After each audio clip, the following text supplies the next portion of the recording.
So many of us were taught to believe that love begins with another person, that our joy is tied to their approval, that our value is confirmed only when we are chosen. We grow up believing that the reflection in another's eyes will tell us who we are. But this is where the story goes wrong. Because if you cannot love yourself, no reflection, no embrace, no promise will ever be enough. Loving yourself is not arrogance. It is not selfishness. It is the soil from which every other love must grow. Without it, your relationships become bargaining tables where you trade your peace for acceptance, your voice for belonging, your dignity for temporary affection. With it, your relationships become gardens where respect, trust, and freedom can flourish. When you begin to love yourself, truly love yourself, you stop asking for permission to exist. You stop waiting for someone else to tell you that you are enough. You stop shrinking to fit into spaces that were never meant to hold your fullness. You walk into the world with a kind of quiet power that says, I know who I am and I will not be less for anyone. And that power changes everything. Suddenly you are no longer pulled toward those who would misuse your heart, because you know the worth of your own love. You no longer stay where you are dishonored, because you understand that leaving is an act of love too. You no longer accept fragments when you know you deserve the whole. And when you give your love to another, it is no longer from a place of emptiness but from abundance. You are not asking them to fill you, you are sharing the fullness that already overflows within you. And yes, some relationships will fall away when you love yourself. The ones that fed on your silence, your neediness, your fear of being alone, they will wither when you stand tall. It may hurt to let them go, but what remains will be stronger, purer, truer. The kind of love that does not ask you to break yourself into pieces just to fit. The kind of love that does not fear your wholeness but celebrates it. Loving yourself teaches others how to love you. It sets the standard. It builds the boundaries. It shows them that you will not be handled carelessly, that your heart is not a toy, that your spirit is not disposable. And if they cannot rise to meet that standard, then their leaving is not your loss. It is your protection. When you choose to love yourself, you give the world a new model of love. You teach your children, your friends, your partners that love is not dependency, it is not desperation, it is not control. Love is freedom. Love is respect. Love is truth. And when that begins with you, it touches every connection you will ever have. So do not wait for another to define your worth. Do not measure your value by how tightly someone holds onto you. Look inward. Begin there. For when you love yourself, the world cannot help but change the way it loves you. So many of us were taught that love begins when another person sees us, when their eyes confirm our worth, when their hands choose us from the crowd. From childhood we are told stories of waiting, stories of being rescued, stories where the happy ending comes only when someone else claims us. And so we grow into adults chasing that approval, clinging to the idea that our joy lives in another's keeping. But that is not the truth. The truth is that the longest, deepest, most faithful relationship you will ever have is with yourself. And if you do not honor that, no relationship outside of you will ever be enough. Loving yourself is not arrogance, though many will call it that. Loving yourself is not selfishness, though some will mistake it for that too. Loving yourself is the foundation of every bond you will ever build. Without it, you accept less than you deserve. Without it, you shrink in the presence of others just to keep them near. Without it, you surrender your voice and silence your needs, all for the illusion of connection. But with it, you stand rooted.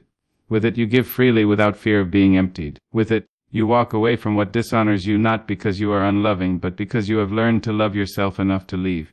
When you love yourself, you no longer negotiate your worth.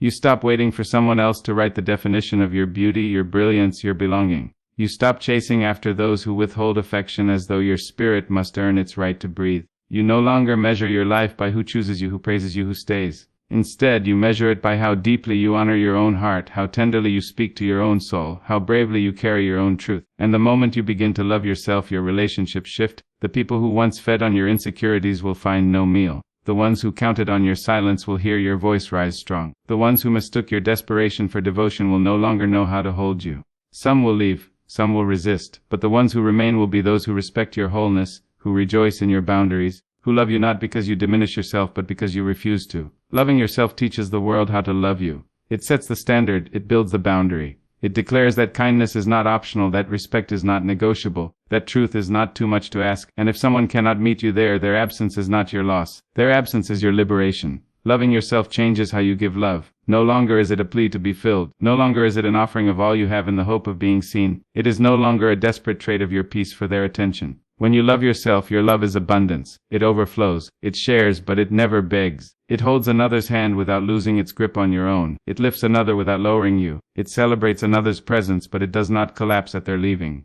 And make no mistake, loving yourself will demand courage. It will demand that you forgive the version of yourself who once settled for less. It will demand that you show compassion to the one who stayed in places of pain because loneliness felt heavier.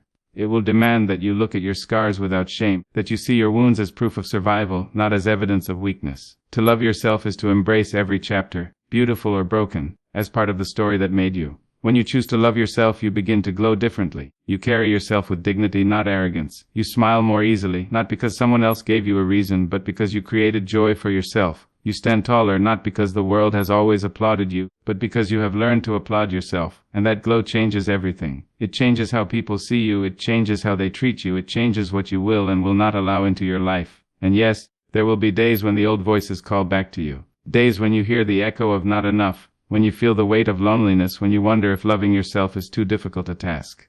On those days, remember, choosing yourself is not a one-time act, it is a daily practice. It is in the way you rest when you are weary, it is in the way you nourish your body, it is in the way you speak to yourself in the mirror, it is in the way you protect your peace from those who would disturb it. Each act, small or great, is a declaration that you are worthy of love, especially your own. And do not think that self-love closes the door on love with others. No, it opens it wider. It creates space for love that is free, not bound by fear. It creates space for love that is honest, not suffocated by pretense. It creates space for love that is mutual, not one-sided. Because when you love yourself, you do not seek someone to complete you. You seek someone who complements you. You do not cling to those who harm you. You release them with grace. You do not love out of desperation. You love from abundance. This is why loving yourself changes relationships. Because it is the soil where healthy love grows. It is the mirror that reflects what you deserve. It is the anchor that keeps you steady. It is the compass that guides you toward truth. Without it, every connection is fragile. With it, every connection is transformed. So do not wait for someone else to choose you before you choose yourself.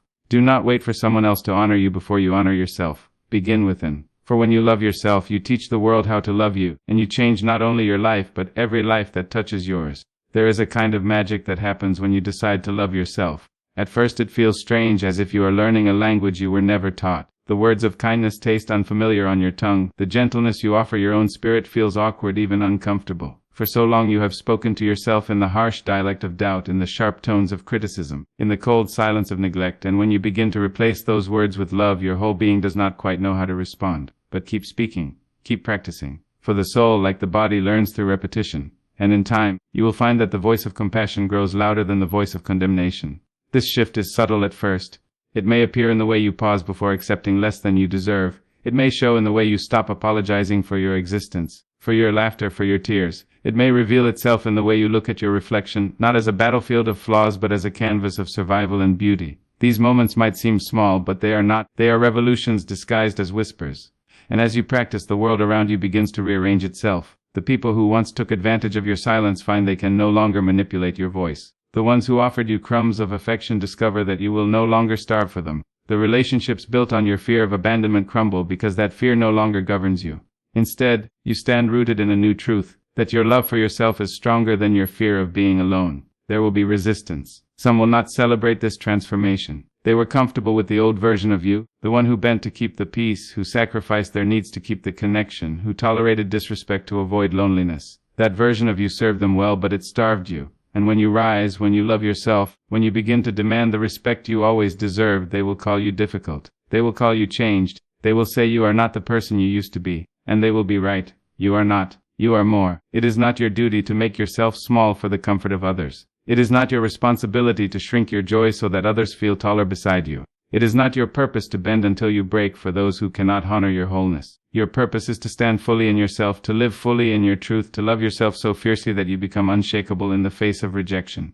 And from that strength you can love others with freedom, with authenticity, with grace. When you love yourself, you discover the difference between loneliness and solitude. Loneliness is a hunger that devours you, a shadow that whispers you are not enough. Solitude is a sanctuary, a space where you meet yourself fully and realize you are company worth keeping. In solitude you laugh with yourself, you comfort yourself, you learn yourself. And when you return from that sanctuary, you are no longer desperate to be filled by another, because you have discovered that you are already whole.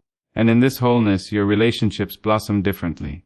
You no longer settle for connections that drain you because you know what it feels like to be nourished by your own love. You no longer cling to those who withhold because you know how to give freely to yourself. You no longer fear being left because you have learned you will never leave yourself. This is the freedom self-love gives. It frees you from desperation. It frees you from dependency. It frees you to love without fear of loss because your foundation is not in another, it is in you. The world has always tried to tell you otherwise. It has told you that self-love is vanity, that self-pride is dangerous, that humility means erasing yourself for the sake of others. But true humility is not self-erasure. It is knowing your worth and refusing to diminish it. True humility is loving yourself without needing to stand above anyone else. It is walking tall without stepping on another's back. It is saying, I am enough, without needing to prove that anyone else is not. The danger is not in loving yourself too much. The danger is in loving yourself too little. Because when you fail to love yourself, you accept treatment that poisons your spirit. You stay in places that diminish your soul. You give away your peace for the illusion of belonging. And you call it love when it is not love at all. But when you love yourself, you see clearly. You recognize the difference between affection and manipulation, between passion and possession, between companionship and control. Self-love sharpens your vision so that you can discern what is real from what only pretends. And once you see, you cannot unsee. Once you taste the freedom of self-love, you cannot return to chains disguised as connection. You cannot trade dignity for temporary comfort. You cannot sell your spirit for fleeting validation. You begin to demand authenticity, not because you are stubborn, but because you are free. And this freedom is what transforms every relationship you touch. You become a mirror for others. When they see you loving yourself, they are challenged to love themselves too. When they see you honoring your worth, they are invited to honor theirs. When they see you refusing disrespect, they are encouraged to raise their own boundaries. Your self-love ripples outward, shaping not only your relationships but the relationships of those who watch you. This is why loving yourself is never selfish. It is not a closed circle. It is a light that spreads. It is a song that invites harmony. It is a revolution that begins within but expands beyond you. And in that expansion, you create a world where love is no longer rooted in fear and desperation and control. You create a world where love is rooted in freedom, respect, and truth. But remember this too, self-love is not a destination. It is a practice. It is not a state you arrive at and never leave. It is a journey you walk every day, with patience and persistence. There will be mornings when you wake and forget your worth. There will be nights when you fall into old patterns, when you seek validation in places that cannot give it. Do not condemn yourself for this. Do not abandon yourself again. Simply return to love. Return to the practice of kindness toward yourself. Return to the truth that you are worthy. Each return is part of the journey, and each return strengthens your bond with yourself. Every chapter of your life is shaped by how you treat yourself. If you treat yourself with disregard, your relationships will mirror that disregard. If you treat yourself with love, your relationships will mirror that love. This is not coincidence. It is law. You cannot plant seeds of self-loathing and expect to harvest a garden of love. You cannot water yourself with criticism and expect to bloom in respect. But if you root yourself in love, you will bloom differently. You will attract differently. You will live differently. So ask yourself each day, how am I writing my story today? Am I speaking to myself in cruelty or in compassion? Am I honoring my body as sacred or as expendable? Am I standing tall in my truth, or am I shrinking to fit into spaces unworthy of me? Your answers are the ink. They write the lines, they shape the pages. And with every choice you decide whether your relationships will be chains that bind you or wings that lift you. So let this be the promise you carry forward, that you will no longer wait for the world to tell you you are worthy. You will no longer hand your joy to the trembling grip of another's approval. You will love yourself first, love yourself wholly, love yourself without apology. And in that love you will transform every bond, every connection, every relationship, because the world cannot help but rise to meet a soul that has finally learned to rise for itself.